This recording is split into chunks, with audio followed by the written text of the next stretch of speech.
El viento gélido de la noche de Utah cortaba la piel de Elvira como cuchillos desafilados, recordándole que la dignidad era un lujo que no podía permitirse.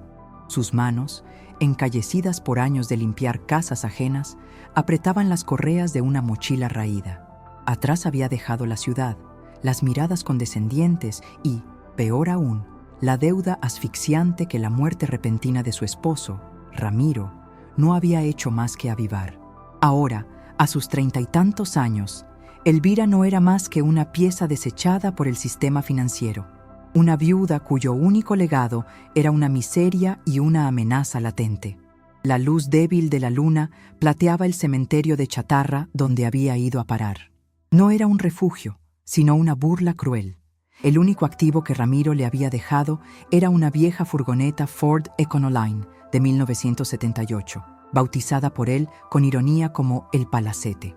La van, oxidada, con las ventanas cubiertas de hollín y una rueda pinchada, yacía inclinada y solitaria en un rincón oscuro, un monumento al fracaso y la desesperanza. Los acreedores de Ramiro, hombres de cuello duro y ojos fríos, se habían reído en su cara al entregarle las llaves, sugiriendo con desprecio que quizás podría vivir en ella. Lo que ellos no sabían era que esa burda sugerencia se había convertido en la única opción viable de Elvira para mantener a su hija pequeña, Sofía, fuera de la calle. Se deslizó dentro de la cabina. El aire dentro de la van era pesado, una mezcla rancia de naftalina, metal viejo y olvido. Elvira sintió náuseas, pero se obligó a ignorarlas. Su hija no podía ver el miedo ni la repugnancia. Su transformación de víctima a superviviente comenzaba ahora, en ese espacio diminuto e irrespirable. La primera noche la dedicó simplemente a existir, a escuchar los ruidos inquietantes del desguace y a respirar hondo, diciéndose que esto era temporal, que esto no era su destino final. Al amanecer, la luz del sol se filtró por las grietas, exponiendo la verdadera desolación del interior. Los asientos estaban rasgados, el techo forrado con una tela que se caía a tiras, y el suelo cubierto de tierra y residuos. Al comenzar a limpiar, no por pulcritud, sino por necesidad básica, Elvira se topó con el primer indicio de que el palacete era más que chatarra. Detrás de una alfombra pegajosa, en la pared lateral, notó una pequeña desalineación en el panel de madera falso que Ramiro había instalado. A simple vista, era una imperfección del trabajo amateur. Para Elvira, cuyo dolor se había agudizado en una intuición fría, era un error que su perfeccionista esposo nunca habría cometido. La curiosidad, inicialmente reprimida por el cansancio, se encendió como una vela en la oscuridad. Ramiro no era un hombre descuidado, a pesar de sus turbios negocios. Si había una falla en el panel, debía haber una razón. Armada con una espátula oxidada que encontró debajo de un asiento, Elvira comenzó a hurgar con una delicadeza tensa. Le tomó casi una hora, luchando contra la madera hinchada por la humedad y el óxido adherido, pero finalmente el panel cedió con un crujido agónico. Detrás no encontró cables ni aislamiento, sino un pequeño hueco, un nicho improvisado forrado con terciopelo barato. Elvira metió la mano y sacó una caja de madera. No era grande, apenas cabía en la palma de su mano, pero su peso era desproporcionado. Estaba sellada con una cinta adhesiva descolorida. Por un instante, el corazón le latió tan fuerte que pensó que se le saldría del pecho. Esto no podía ser dinero. Ramiro había jurado que no quedaba nada. Pero entonces, ¿qué era? Su mente corrió a los hombres de cuello duro. ¿Era esto lo que buscaban? ¿La razón de la amenaza velada en sus voces? Con manos temblorosas, rompió la cinta. Dentro no había joyas ni fajos de billetes, sino algo mucho más enigmático y potencialmente peligroso. Una pila de viejos disquetes de computadora, floppy disks de 3.5 pulgadas y una libreta de tapa negra, de esas que usan los contadores. Los disquetes eran obsoletos, reliquias de otra era, pero la libreta estaba inmaculada, como si hubiera sido usada ayer. La primera página no contenía un nombre, sino una fecha reciente y una cifra escrita en tinta roja brillante: 4.7 millones. La magnitud de la cifra era un shock eléctrico. 4.7 millones. Elvira sintió que el aire se espesaba. Si esta era la deuda, estaba perdida. Si era un activo, su vida entera estaba a punto de volcarse de una forma que no podía anticipar. Revisó la libreta. No había nombres claros, solo iniciales, fechas y coordenadas geográficas garabateadas. Eran códigos, un lenguaje secreto que solo Ramiro podía entender. Elvira, que solo había visto a su esposo como un comerciante de poca monta, se dio cuenta de que había vivido con un fantasma. El arquetipo de la víctima se rompió en ese momento. Elvira ya no era la viuda desamparada, era ahora la guardiana involuntaria de un secreto que valía millones. Un secreto oculto en una van podrida que era paradójicamente su refugio.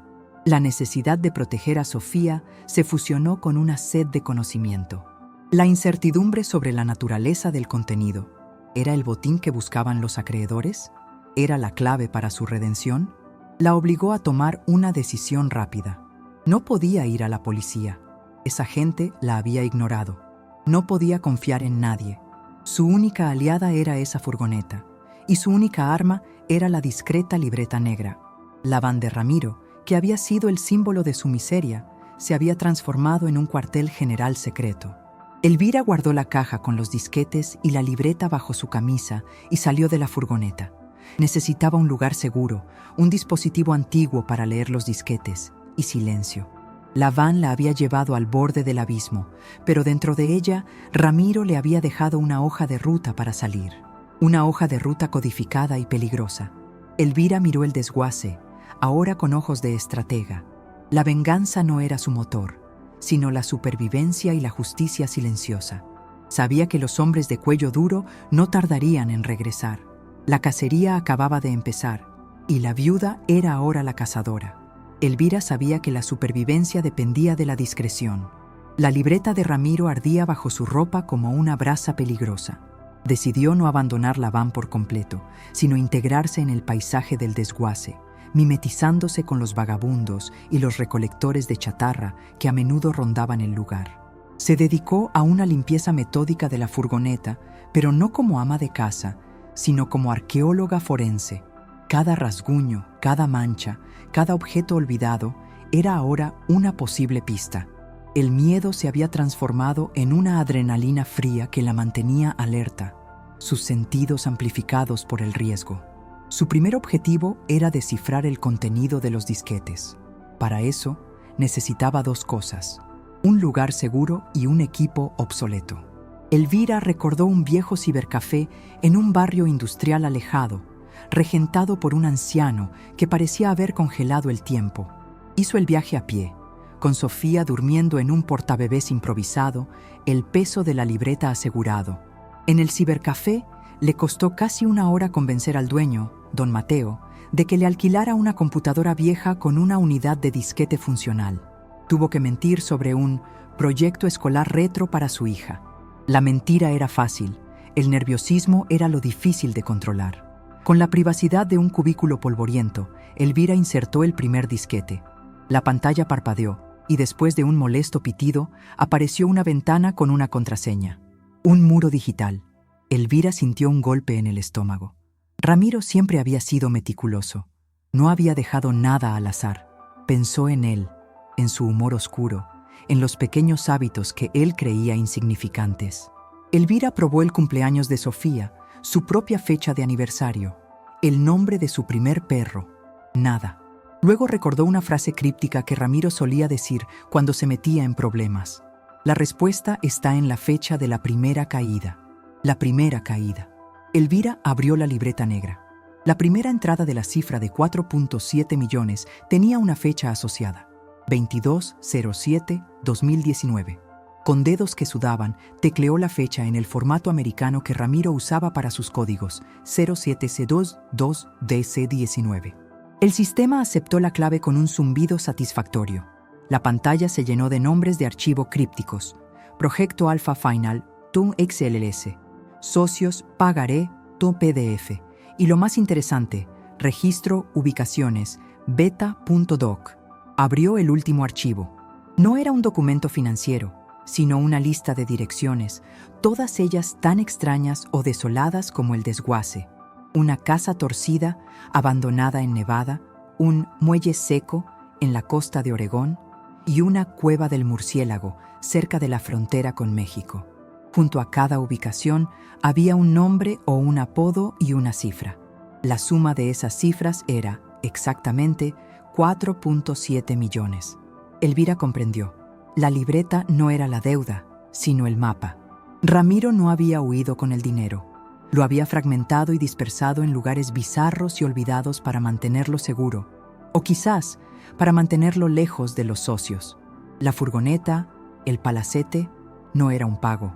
Era la primera parada en un juego de escondite de alto riesgo. Los hombres de cuello duro no estaban buscando una reliquia, estaban buscando el primer rastro de un tesoro disperso. La emoción se mezcló con un terror escalofriante. Ella no era una ladrona, era la heredera involuntaria de una operación que, a juzgar por el tono de los documentos, era turbia, o al menos extralegal. Elvira se dio cuenta de que no bastaba con huir. Debía recuperar los activos para saldar la deuda que había puesto en peligro a su hija. Esto ya no era supervivencia, era una misión de redención financiera. Elvira regresó a la van con una nueva determinación. Usando el poco dinero que le quedaba, compró un mapa de carretera barato, un par de baterías y una radio de onda corta, herramientas de la vieja escuela para un plan de la vieja escuela. La furgoneta se convirtió en su fortaleza. Encontró un destornillador y una pequeña palanca. Su mirada ya no era de súplica, sino de concentración intensa. La casa torcida de Nevada era la siguiente en la lista de Ramiro. Elvira sintió que estaba a punto de cruzar una línea muy peligrosa. Al tercer día en el desguace, la amenaza se materializó. 2 hombres en un SUV negro, pulcros y fuera de lugar en ese entorno de óxido, aparecieron en la entrada. Uno de ellos, bajo y robusto, con un traje caro, era el mismo que le había entregado las llaves. Lo llamaba el contador. El otro era silencioso y alto, con un tatuaje visible en el cuello. Los ojos de Elvira se estrecharon. Se deslizó bajo un montón de lonas y observó. El palacete parecía abandonado, las ventanas oscuras. El contador se acercó a la van, examinándola con una mirada de asco impaciente. Golpeó la puerta con el puño. «Elvira, sabemos que sigues aquí», gritó con una voz que llevaba la autoridad del dinero. «Ramiro nos debió una explicación y tú tienes su mapa. No somos la policía y no queremos lastimarte. Solo queremos lo que es nuestro». El corazón de Elvira golpeaba su caja torácica, pero su mente se mantenía fría. Vio al hombre alto moverse, su mano deslizarse bajo su chaqueta. No era una negociación, era un asalto inminente. La justicia silenciosa que buscaba debía ser rápida. Elvira se hizo aún más pequeña, la libreta bien guardada. En lugar de ceder al pánico, sus ojos se posaron en un barril de aceite viejo y resbaladizo a pocos metros. Si se movía ahora, la verían. Tenía que esperar el momento perfecto. El contador, frustrado por el silencio, golpeó la ventana rota con más fuerza. «No seas estúpida, Elvira. Sabemos que la van esconde algo. Es la única razón por la que te la dejó. Es el primer pago. El primer pago», repitió Elvira para sí misma. Él lo sabía. Él sabía que el palacete era más que chatarra. La inversión de poder ya estaba ocurriendo. Ellos buscaban un objeto material. Ella tenía el conocimiento, la clave, el mapa completo. El contador hizo una señal al hombre silencioso que comenzó a rodear la van para forzar la puerta trasera. Era ahora o nunca. Elvira salió de su escondite, no para huir, sino para desviar la atención. Con una fuerza desesperada, empujó el barril de aceite en dirección al hombre silencioso. El aceite se derramó en el suelo de tierra, creando un charco negro y resbaladizo. El hombre alto, sorprendido por el sonido, resbaló violentamente en el aceite, cayendo de espaldas y golpeándose la cabeza contra el parachoques de un coche volcado con un ruido sordo. El contador gritó, su atención dividida entre su compañero caído y la fuente del disturbio. Esa fracción de segundo fue suficiente. Elvira corrió en dirección opuesta, hacia una brecha en la cerca de alambre, su mochila y su hija bien sujetas. El contador la vio y comenzó a correr, maldiciendo. Elvira corría como nunca antes, impulsada por el miedo y por la promesa de los 4.7 millones. No se detuvo. Había escapado, pero el juego apenas comenzaba. La casa torcida en Nevada la esperaba, y con ella, la próxima pieza del rompecabezas de Ramiro. La viuda ya no era una víctima, sino una mujer en la carretera, con un mapa de códigos y una deuda de sangre.